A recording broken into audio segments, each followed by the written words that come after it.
Good evening. Thanks for joining us tonight. I'm Julie Nelson. And I'm Rena Sturgeonopoulos. We begin tonight with yet another suspect now indicted in the massive Feeding Our Future fraud scandal. The Minneapolis grocery store owner is the 77th defendant charged in that extensive scheme. And prosecutors allege he has ties to other suspected fraud as well. Lou Raguse joins us now with our top story. Lou?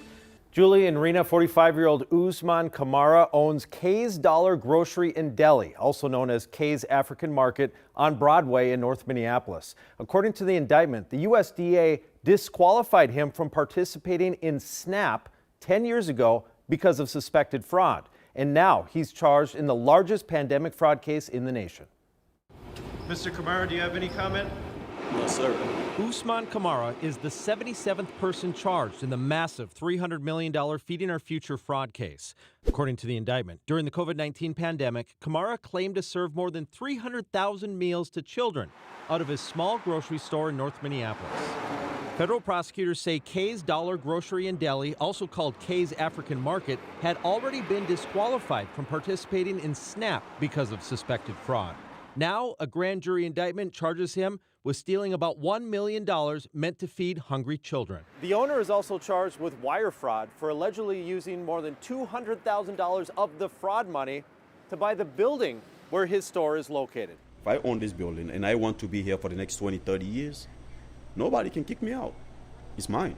NPR News interviewed Kamara in 2020 after he defended his store from rioters after the murder of George Floyd.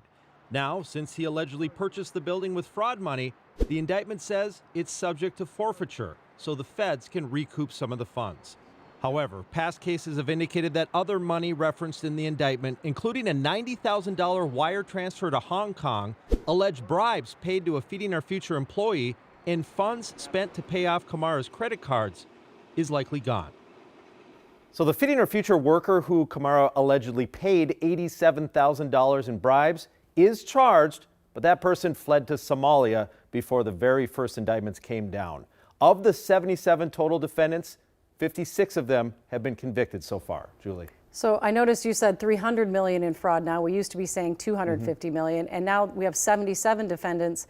Do you know when this ends? The number of defendants, dollar amount? Well, the U.S. Attorney's Office has not been definitive on that. We do know of specific people that are suspected of participating in the fraud who have not been charged yet. We don't know if they will be charged, but we do know that the U.S. Attorney's Office is also heavily looking into the autism fraud and the housing fraud. We expect more to happen with that very soon.